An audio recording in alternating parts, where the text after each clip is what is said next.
Hello everyone, welcome back to our YouTube channel cognitive star 7 8 9 10। हमारी next video में आपका फिर से स्वागत है। तो हम नेक्स्ट वीडियो में जो अपना चैप्टर कवर करने वाले हैं वो उस चैप्टर का नाम है चैप्टर नंबर 8 और चैप्टर का क्या नाम है, फोर्स एंड प्रेशर। तो इस वीडियो में हम कौन कौन से टॉपिक कवर करेंगे उनके बारे में बात कर लेते हैं। Force and its effect on object, फिर हम बात करेंगे डिफरेंट टाइप के फोर्स के बारे में और उनकी प्रॉपर्टीज के बारे में पढ़ेंगे। फिर प्रेशर और डिफरेंट टाइप के प्रेशर जैसे एयर प्रेशर, एटमॉस्फेरिक प्रेशर या लिक्विड या गैस प्रेशर के बारे में बात करेंगे। फिर एक्सरसाइज के क्वेश्चन भी डिस्कस करेंगे और प्रीवियस ईयर क्वेश्चन को भी डिस्कस करेंगे। यहाँ पे मैं वर्बली इनको समझा दूंगा, लेकिन इनका रिटर्न आंसर है ना मैं लिखूंगा, इसमें भी लिखे हुए हैं और उन्हें मैं किस पे पोस्ट करूंगा, कम्युनिटी पे। तो आप कम्युनिटी पे जाके देख लोगे, है ना, जो कि यूट्यूब में किस तरीके से आता है, पोस्ट के नाम से आ सकता है या कम्युनिटी ऑप्शन के हिसाब से आ सकता है। ठीक है, तो चलते हैं हमारे टॉपिक की ओर। क्या पहला पॉइंट है फोर्स। जैसा कि पूछ रहा है व्हाट इज फोर्स। फोर्स क्या होता है, कोई भी फिजिकल क्वांटिटी जो किसी ऑब्जेक्ट की पोजीशन चेंज कर दे, शेप को चेंज कर दे, स्टेट को चेंज कर दे। स्टेट से मतलब है कि ऑब्जेक्ट उस टाइम रेस्ट में है या मोशन में है। अगर मोशन में है तो रेस्ट में आ जाए तो स्टेट चेंज हो गया, अगर रेस्ट से मोशन में आ जाए तो भी स्टेट चेंज हो गया। और change the direction of motion of an object, और क्या चेंज कर सकता है, डायरेक्शन ऑफ मोशन को भी चेंज कर सकता है।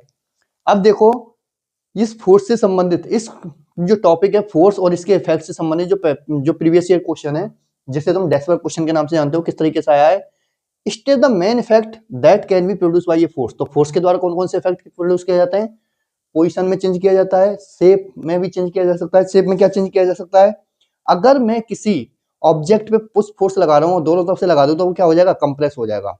अगर मैं उस पर पुल लगा रहा हूँ तो वो क्या हो जाएगा, स्ट्रेच हो जाएगा। जैसे रबर बैंड को मैं स्ट्रेच कर सकता हूँ पुल लगा के, और किसी भी और ऑब्जेक्ट को मैं क्या कर सकता हूँ, जैसे बुक है, इसको मैं अगर मैं पुश करूँ दोनों तरफ से तो क्या हो जाएगी, ये कंप्रेस हो जाएगी। ठीक है, ये इसका प्रीवियस है और मैं आगे कम्युनिटी पे भी इसको पोस्ट करूंगा ऐसे कैसे। ठीक है, देखो इफेक्ट क्या है, ये गाड़ी है, अगर मैं इसकी ब्रेक लगा दूं, अगर ये मोशन में तो किस में आ जाएगी, रेस्ट में।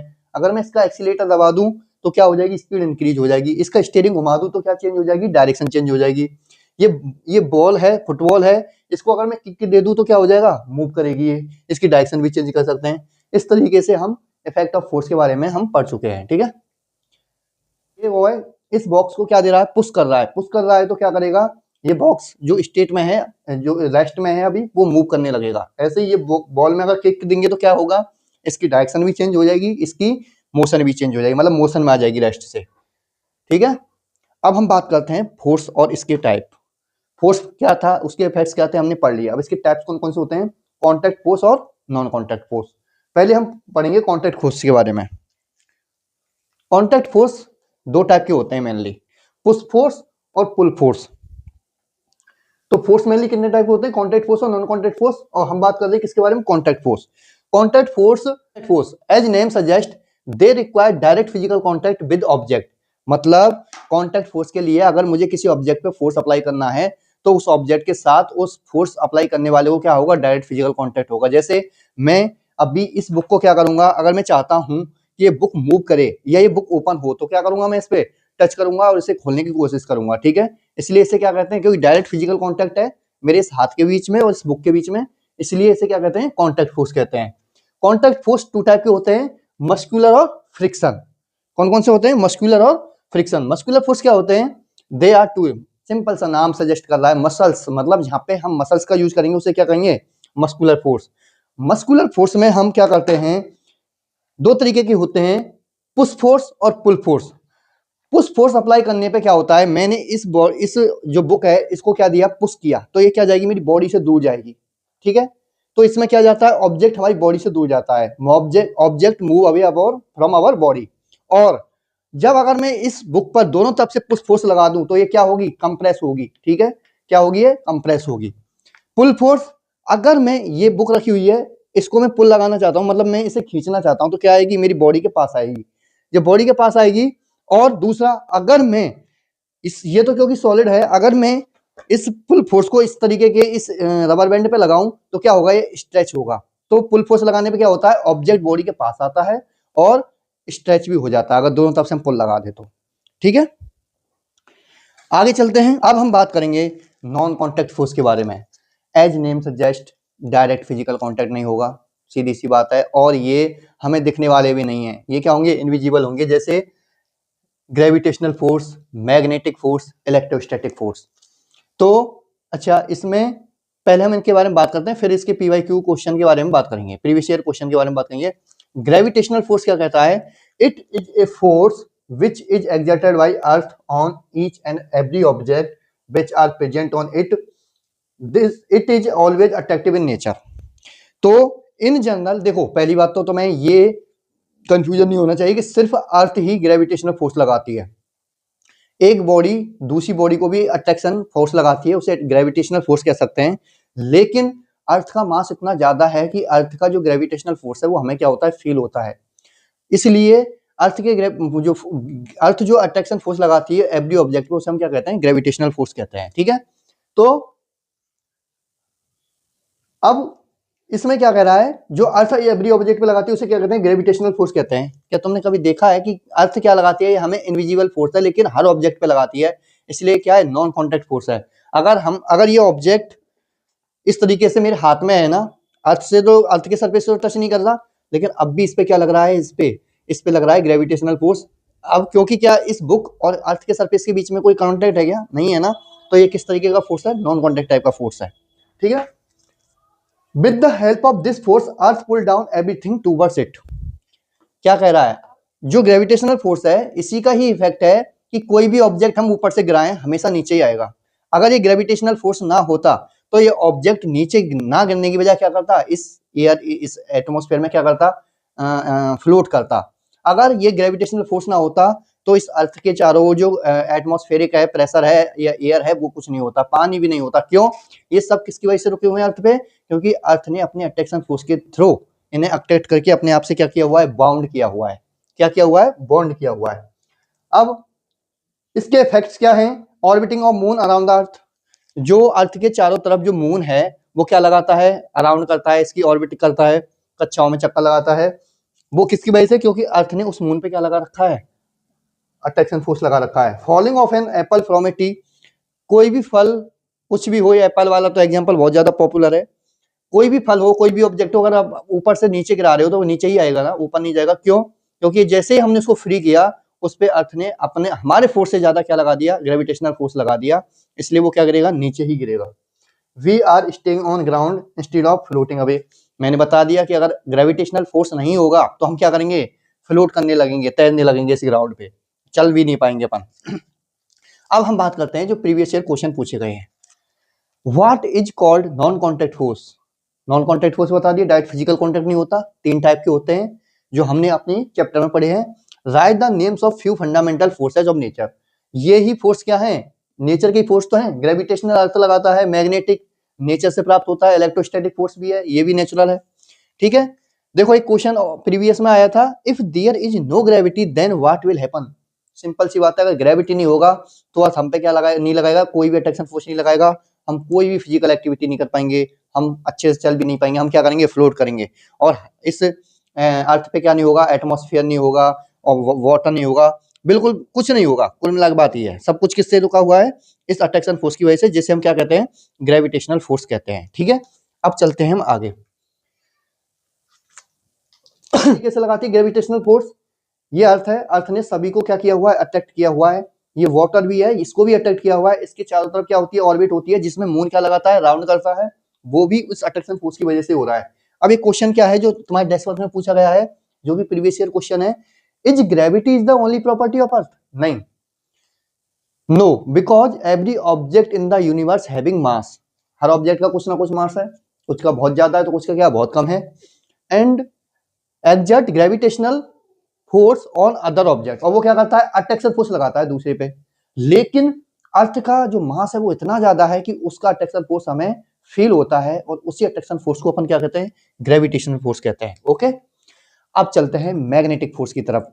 हम कौन से फोर्स पढ़ रहे हैं अभी, नॉन कॉन्टैक्ट फोर्स पढ़ रहे हैं, उसमें हमने क्या पढ़ लिया, पहला ग्रेविटेशनल पढ़ लिया है। अब हम किसके बारे में बात कर रहे हैं, नॉन मैग्नेटिक फोर्स के बारे में। It is the force exerted by magnet. किसके द्वारा लगाया जाता है मैग्नेटिक फोर्स, मैग्नेट के द्वारा। ऑन किस पे, magnetic material. Magnetic material like iron, cobalt, निकल एंड अदर मैग्नेट मींस जो मैग्नेट का इफेक्ट क्या करें, जिन्हें मैग्नेट का इफेक्ट हो जिन पर और मैग्नेट उन्हें अट्रैक्ट कर सके, उन्हें हम क्या कहते हैं, magnetic material. It is both attractive and repels. Gravitational force की जो नेचर होती है हमेशा कैसी होती है, अट्रैक्टिव होती है, लेकिन जो मैग्नेटिक फोर्स है ये रिपल्स भी कर सकता है और क्या कर सकता है, अट्रैक्ट भी कर सकता है। अगर लाइक पोल्स होंगे तो क्या करेगा, रिपल्स करेगा, और डिफरेंट पोल्स होंगे तो क्या करेगा, अट्रैक्ट करेगा। ठीक है, तो सेम पोल्स में या लाइक पोल्स में क्या करेगा, रिपल्स, और अनलाइक पोल्स या डिफरेंट पोल्स में क्या करेगा, अट्रैक्ट। अब इससे रिलेटेड जो PYQ के है, PYQ का मतलब होता है प्रीवियस ईयर क्वेश्चन, मैं बार बार इसे पूरा नहीं बोलूंगा। What is called electrostatic force, चलो इसके बारे में बात करते हैं। इलेक्ट्रोस्टैटिक फोर्स, जैसा कि मैं हर चीज का वर्ड मीनिंग समझता हूँ फिर उसे एक्सप्लेन करता हूँ। इलेक्ट्रोस्टैटिक दो शब्दों से मिलकर बना है, electro plus static. Electro means electricity या charge, plus static means at rest या स्टेशनरी। स्टैटिक का मतलब यही तो होता है, rest, not moving. If an object get charge by rubbing it due to transfer of electron, charge क्या है, इलेक्ट्रॉन अगर किसी जो ऑब्जेक्ट है उससे क्या हो जाए, ट्रांसफर होके चला जाए तो क्या जाएगा, उस पर पॉजिटिव चार्ज। अगर उस पर आ जाए, इलेक्ट्रॉन ट्रांसफर होकर उस पर आ जाए तो क्या जाएगा, नेगेटिव चार्ज। तो किसकी वजह से आता है, transfer of electron which are in rest, किस में होते हैं वो, रेस्ट में। देन इट अट्रैक्ट और repels object like a magnet, तो ये क्या करता है, मैग्नेट की तरह बिहेव करता है।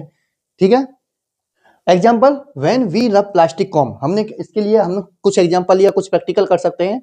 When we rub plastic comb on our hair, अगर हमने प्लास्टिक की कॉम को अपने हेयर से रब किया, देन इट गेट चार्ज, तो इसमें क्या आ जाता है, इलेक्ट्रॉन आ जाता है, and attack the small piece of paper, और ये क्या करती है, स्मॉल पीस ऑफ पेपर को अटैक करती है। ऐसा होता है, करके देख सकते हो, बहुत ही सिंपल सा एग्जाम्पल है।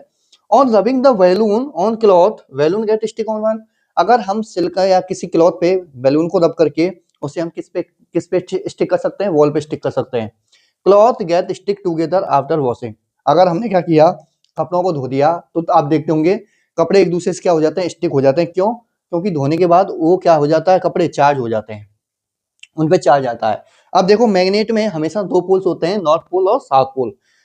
अगर डिफरेंट पोल्स है या ऑब्जेक्ट है जिसको अट्रैक्ट कर रही है, कोई मैग्नेटिक मटेरियल है या मैग्नेटिक ऑब्जेक्ट है, अगर वो दोनों क्या है, सेम पोल की तरह है, तो इन दोनों में क्या हो जाएगा, रिपल्स हो जाएगा। अगर वो दोनों क्या है, डिफरेंट पोल्स की तरह बिहेव कर रहे हैं, तो क्या हो जाएगा, अट्रैक्शन हो जाएगा। ठीक है, आगे चलते हैं।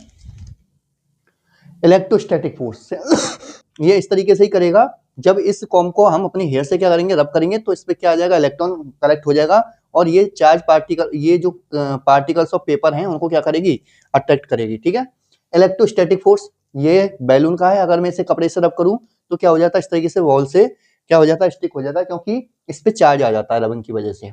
अब बात करते हैं अपना न्यू टर्म, प्रेशर। फोर्स और प्रेशर में कुछ डिफरेंस नहीं है। अगर फोर्स किसी पर्टिकुलर एरिया पर लग जाए ना, उसे ही कहते हैं pressure. Force acting per unit area means pressure is reciprocal to area. मतलब अगर किसी ये बुक है, अगर मैं इस पे इस तरीके से फोर्स लगा रहा हूं तो क्या होगा, ये फोर्स कम लगेगा। क्यों, क्योंकि एरिया बहुत ज्यादा घेर रहा हूं। अगर मैं इसे इस तरीके से लगा रहा हूं तो प्रेशर बहुत ज्यादा लग जाएगा। सॉरी, देखो प्रेशर कुछ डिफरेंस नहीं है। प्रेशर मतलब फोर्स अगर किसी पर्टिकुलर एरिया या यूनिट एरिया पर लग जाए तो उसे क्या कह देते हैं, प्रेशर कह देते हैं।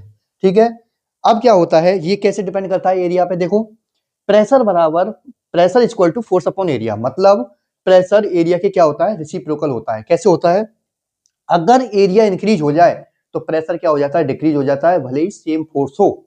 लेकिन अगर प्रेशर है ना, प्रेशर अगर एरिया डिक्रीज हो जाए तो प्रेशर क्या हो जाएगा, इंक्रीज हो जाएगा, भले ही सेम मैग्नीट्यूड का क्या हो, फोर्स हो। अब देखो मैंने क्या किया, ये मेरा रिमोट है, सेम किसका है, सेम वेट है इसका। अगर मैंने इस तरीके से लगाया तो इसने एरिया बढ़ा दिया और इसने इस बुक पे कम प्रेशर लगाया, फोर्स सेम लगाएगा अपनी वेट की वजह से। लेकिन जब मैंने इस रिमोट को इस तरीके से लगाया तो इसने क्या किया, एरिया रिड्यूस कर दिया और इस पे प्रेशर क्या कर देगा, ये इंक्रीज कर देगा। ठीक है, अब देखो इससे रिलेटेड, देखो सबसे इंपॉर्टेंट टर्म है, कितने जो क्वेश्चन है इस पे बेस हैं, एक दो क्वेश्चन और भी हैं, उन्हें मैं ऐड करूंगा। इफ द, हाँ फिर मैं कह रहा हूं, ये जितने भी क्वेश्चन है सिस्टमेटिक वे में, जितने भी कॉमन क्वेश्चन है उन सभी का कॉमन आंसर बना के कहाँ पे पोस्ट करूंगा मैं, कम्युनिटी में, वहां पर अच्छे से देखना। यहाँ तो मैं तुम्हें सिर्फ समझा रहा हूँ, ठीक है। पहला क्वेश्चन क्या है, if the pointed part of nail is made flat what will be the effect on force and pressure. Simple सी बात है, ये नेल है, अगर मैंने इस तरीके से रखा, क्या हो रहा है, एरिया इंक्रीज हो रहा है, सेम फोर्स है, सेम वेट है उसमें नेल का, क्या करेगा, कम प्रेशर लगाएगा। लेकिन जब मैंने इसको इस तरीके से वर्टिकल रख दिया तो क्या हो गया, पॉइंटेड हो गया, क्या हो गया, पॉइंटेड हो गया, तो एरिया क्या हो गया, रिड्यूस हो गया, तो प्रेशर क्या हो जाएगा, इंक्रीज हो जाएगा, ठीक है। Right definition and formula pressure same है। Why it is easy to cut vegetable with a sharp knife than with a blunt knife. क्यों, शार्प नाइफ में क्या होता है, पिन पॉइंट ज्यादा शार्प हो जाता है, उससे क्या होता है, एरिया डिक्रीज हो जाता है, एरिया डिक्रीज हो जाएगा तो क्या हो जाएगा, प्रेशर इंक्रीज हो जाएगा, ठीक है। Why coolies place a cloth of round shape on their head. देखो क्या होता है, मान लो कोई ऑब्जेक्ट था, कोई ऑब्जेक्ट था, उन्होंने अपने सिर पे रखना था। अब उनकी सिर पे क्या है, एक पर्टिकुलर जगह पे वो रखा जा रहा है, लेकिन उन्होंने क्या किया, इस तरीके से टावल को लिया और उसको क्या किया, राउंड करके, राउंड करके क्या कर दिया, उसको अपने सिर पे रख दिया, इस तरीके से राउंड करके क्या किया, सिर पे रख दिया। अब देखो इस टावल की वजह से क्या हो गया, ये एरिया इंक्रीज हो गया, और जब एरिया इंक्रीज हो गया तो क्या होगा, प्रेशर कम लगेगा। प्रेशर कम क्यों लगेगा, क्योंकि एरिया इंक्रीज हो गया है और कुली आराम से उस वेट को, उस जो लगेज है उसको आराम से कैरी कर सकता है, इसलिए वो ऐसा करता है, ठीक है। What is the pressure, what is the importance of area where the pressure is acting, same answer है। एटमॉस्फेरिक प्रेशर, क्या होता है atmospheric pressure, the pressure exerted by the weight of air on the surface of earth. अगर pressure किसके द्वारा लगाया जाता है, वेट ऑफ एयर के द्वारा लगाया जाता है सरफेस ऑफ अर्थ। देखो इसे इस तरह देखो, देखो पहले तो उस कुली वाले एग्जांपल को बताता हूं। देखो सेम फोर्स था, लेकिन यहाँ एरिया क्या था, कम था, इसलिए प्रेशर ज्यादा लग रहा था। लेकिन यहाँ पे क्या किया, इस एरिया को इंक्रीज कर दिया, फोर्स सेम है लेकिन प्रेशर क्या हो जाएगा, डिक्रीज हो जाएगा। क्यों, क्योंकि हमने एरिया बढ़ा दिया। अब हम बात करते हैं तुम्हारे एटमॉस्फेरिक प्रेशर पे। हमारे चारों ओर क्या है, एयर है, एयर हमारे ऊपर अपने वेट की वजह से क्या लगाती है, प्रेशर लगाती है, उसे क्या कहते हैं, एटमॉस्फेरिक प्रेशर कहते हैं, ठीक है। इसे बताता हूं मैं डायग्राम के हेल्प से। देखो ये अर्थ है, अर्थ के सरफेस पे क्या है, एयर के पार्टिकल्स हैं, इनकी वेट की वजह से सेम, सरफेस पे ज्यादा पार्टिकल्स डेंस होते हैं, इसलिए सरफेस के आसपास क्या लगता है, सबसे ज्यादा प्रेशर लगता है। लेकिन जैसे जैसे क्या जाएंगे हम ऊंचाई में जाएंगे, ये जो पार्टिकल्स हैं एयर के क्या हो जाएंगे, लेस डेंसर होने लग जाएंगे। तो क्या होगा, जब पार्टिकल्स डिक्रीज होंगे, मॉलिक्यूल्स डिक्रीज होंगे, तो क्या होगा, उनका वेट डिक्रीज होगा, और वेट डिक्रीज होगा तो प्रेशर भी कम होता जाएगा, ठीक है। जैसे इसमें देखो सी लेवल या अर्थ का जो सरफेस है, यहाँ पे एयर के पार्टिकल्स हैं वो बहुत ज्यादा है, एयर के मॉलिक्यूल्स हैं बहुत ज्यादा है, इसकी वजह से उनका वेट भी बहुत ज्यादा है, और जब वेट ज्यादा है तो एयर का प्रेशर भी बहुत ज्यादा होगा। लेकिन धीरे धीरे आप हाइट पे बढ़ोगे, इन पार्टिकल की डेंसिटी क्या होगी, डिक्रीज होगी, मतलब नंबर ऑफ मॉलिक्यूल्स क्या होंगे, डिक्रीज होंगे। इसकी वजह से क्या होगा, ये जो एयर का प्रेशर है, जिसे हम एटमॉस्फेरिक प्रेशर भी कहते हैं, ये भी क्या होता जाएगा, डिक्रीज होता जाएगा, ठीक है। अब हमारा जो पहला क्वेश्चन है उसके बारे में बात करते हैं। देखो कितने क्वेश्चन आए हैं इसके बाद, तो इसमें समझ में आ गया, atmospheric pressure decrease with increase in altitude, मतलब हाइट बढ़ने के साथ एटमॉस्फेरिक प्रेशर क्या होता है, डिक्रीज होता है। क्यों, जैसे जैसे आप क्या करोगे, जैसे जैसे आप क्या करोगे, इस अर्थ सरफेस से ऊपर जाते जाओगे, जो एयर के मॉलिक्यूल्स हैं उनकी जो नंबर्स है वो डिक्रीज होगा। मॉलिक्यूल्स डिक्रीज होंगे तो क्या उनका वेट कम नहीं होगा, अगर वेट कम होगा तो उनका प्रेशर भी डिक्रीज होगा। लेकिन लिक्विड के केस में ये बिल्कुल डिफरेंट है। आपने क्या किया, एक बोतल है, मान लो ये बोतल, मान लो एक सिलेंडर है, इसमें अगर मैंने इतना पानी भरा तो क्या उससे लिक्विड का वेट कम है ना। अगर मैंने पानी को इतना कर दिया तो क्या होगा, वेट इंक्रीज हो जाएगा। अगर पानी को और इंक्रीज कर दिया तो क्या होगा, वेट और ज्यादा इंक्रीज हो जाएगा। फिलअप कर दिया तो प्रेशर बहुत ज्यादा हो जाएगा। अब मुझे बताओ, इस बोतल में क्या जो बॉटम में रखा हुआ पार्टिकल्स है, बॉटम में रखा हुआ ऑब्जेक्ट है, उस पर सबसे ज्यादा प्रेशर होगा कि नहीं होगा, क्योंकि उस पर इस पूरे भरे हुए लिक्विड का क्या लग रहा होगा, वेट लग रहा होगा। लेकिन वो ऑब्जेक्ट जैसे जैसे ऊपर आता जाएगा, लिक्विड का प्रेशर क्या होता जाएगा, डिक्रीज होता जाएगा। अगर इसमें मैंने कोई भी लिक्विड भर रखा है और इस जगह पे होल करूं, तो जो लिक्विड है वो सबसे हाई प्रेशर के साथ क्या होगा, रिलीज होगा। अगर मैं इसमें इस जगह पे होल करूं तो प्रेशर सबसे कम, जो लिक्विड है सबसे कम प्रेशर के साथ क्या होगा, रिलीज होगा, क्योंकि यहाँ पे लिक्विड का वेट बहुत कम हो गया है, ठीक है। तो एयर में क्या होता है, हाइट इंक्रीज होने के साथ प्रेशर डिक्रीज होता है। लेकिन एयर और गैस के केस में, एयर और गैस के केस में क्या होता है, हाइट इंक्रीज के साथ क्या होता है, प्रेशर डिक्रीज होता है। लेकिन लिक्विड के केस में डेप्थ इंक्रीज होने के साथ क्या होता है, प्रेशर इंक्रीज होता है, ठीक है। तो इसके प्री वाई क्यू क्या है, explain atmospheric pressure with the help of level diagram, what happened with human body. इसमें जो डायग्राम है आप इस तरीके से बना सकते हो, एक कंटेनर ले सकते हो उस कंटेनर में आप एयर का प्रेशर दिखा के नीचे एक पर्सन की फोटो बना सकते हो, ठीक है। If atmospheric pressure become zero suddenly, तो क्या होगा, देखो हमारा क्या होता है, हमारी बॉडी हम पे जितना एटमॉस्फेरिक प्रेशर लग रहा है उतनी ही अंदर से हमारी बॉडी क्या लगा रही है, प्रेशर बना रही है, जिससे क्या रहे, ये प्रेशर है बैलेंस रहे और हम अच्छे से अपने आप को सर्वाइव कर पाए। अगर अचानक से एटमॉस्फेयर क्या हो जाता है, कम हो जाता है, तो हमारी बॉडी से अंदर से क्या होगा, हमारी नोज है इसके बाहर अंदर से क्या आएगा, खून बाहर आने लग जाएगा, ठीक है।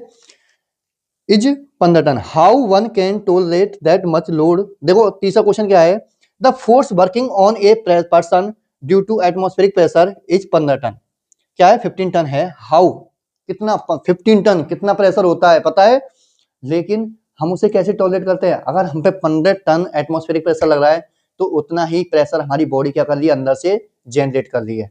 अगर ये 16 टन है, इतना ही हमारी बॉडी अंदर से जनरेट कर रही है। अगर ये रिड्यूस होकर 5 टन रह गया है, उतना ही प्रेशर हमारी बॉडी क्या कर रही है, अंदर से जनरेट कर रही है। मतलब जितना एटमॉस्फेरिक प्रेशर हम पे लगेगा, हमारी बॉडी अंदर से उतना ही प्रेशर एग्जर्ट करेगी, इसलिए हम अपने आप को क्या कर पाते हैं, सर्वाइव कर पाते हैं, ठीक है। ये हो गया clear. Pressure exert by liquid exert pressure due to its weight. किसके थ्रू लगता है, लिक्विड में जितना ज्यादा वेट उतना ज्यादा प्रेशर लगाएगी, and it is increase on increasing in depth. और जो एयर और गैस का प्रेशर है वो क्या होगा, हाइट इंक्रीज के साथ डिक्रीज होता है, लेकिन लिक्विड का प्रेशर डेप्थ इंक्रीज होने के साथ क्या होता है, इंक्रीज होता है। इसे इस तरीके से समझ सकते हो, कभी आपने डैम देखा हो, डैम क्या होता है, ऊपर से थोड़ा सा नैरो होता है, लेकिन जैसे जैसे नीचे जाते जाते हैं वो उसकी विड्थ बढ़ाते जाते हैं। क्यों, क्योंकि जितनी डेप्थ बढ़ेगी लिक्विड की उतना ही प्रेशर उस पर लगेगा, इसलिए उसे उतना ही स्ट्रॉन्ग बनाया जाता है नीचे से, ठीक है। Pressure exert by gas applied pressure on the wall of container due to liquid और एयर अपने वेट की वजह से प्रेशर लगाते हैं, लेकिन जो गैस है वो किसकी वजह से, उसके पार्टिकल्स क्या होते हैं, बहुत फ्री होते हैं, तो वो मूव करते हैं, उसकी वजह से प्रेशर लगाते हैं। और सभी डायरेक्शन में इक्वल प्रेशर लगाते हैं गैस के पार्टिकल्स हमेशा। लिक्विड के कहाँ लगाएंगे, बॉटम पे सबसे ज्यादा लगाएंगे, गैस के भी सरफेस पे ज्यादा लगाएंगे, लेकिन जो उसके एयर की सरफेस पे ज्यादा लगाएंगे, लेकिन गैस है उसके सभी डायरेक्शन में इक्वल प्रेशर लगाएंगे, ठीक है। देखो लिक्विड है, यहाँ पे क्या होगा, प्रेशर सबसे ज्यादा होगा। क्यों, क्योंकि यहाँ पे जो इसके ऊपर जो लिक्विड है उसकी मात्रा ज्यादा है, उसका वेट ज्यादा है, उसकी क्वांटिटी ज्यादा है। जैसे जैसे हम ऊपर चलते जाएंगे उसका जो वेट है वो डिक्रीज होता जाएगा, क्योंकि क्वांटिटी डिक्रीज होगी, इसलिए प्रेशर भी कम होगा। लेकिन इस लिक्विड के इस लेयर के आसपास के सभी मॉलिक्यूल्स हैं उन पर सेम प्रेशर होगा, ऐसे इसके पे ऐसे इसके पे, ठीक है। मतलब इस कंटेनर में मैं इस हाइट पे चारों तरफ जितने भी इसके अराउंड जितने भी होल करूंगा, सबसे सेम प्रेशर से क्या निकलेगा, लिक्विड रिलीज होगा। ऐसे ही ऐसे, तो डेप्थ पे इंक्रीज होगा, सेम लेयर पे क्या होगा, प्रेशर सेम रिलीज होगा, ठीक है। लेकिन गैस के केस में क्या होता है, गैस के केस में जो मॉलिक्यूल्स होते हैं वो चारों तरफ, क्योंकि किसकी वजह से लगता है गैस में, वो जो मूव उसके मॉलिक्यूल्स हैं वो बहुत फास्ट मूव करते हैं, क्योंकि फ्री होते हैं, इसलिए चारों डायरेक्शन में, ऑल अराउंड डायरेक्शन में क्या करता है, इक्वल फोर्स लगाता है, ठीक है। अब ये एक्सरसाइज क्वेश्चन है जो कि मैं कम्युनिटी पे पोस्ट कर दूंगा, ठीक है। इसमें कुछ भी ऐसा नहीं है जो मैंने डिस्कस नहीं किया है, पूरे की पूरे क्या कर दिए हमने, डिस्कस कर दिए हैं, ओके।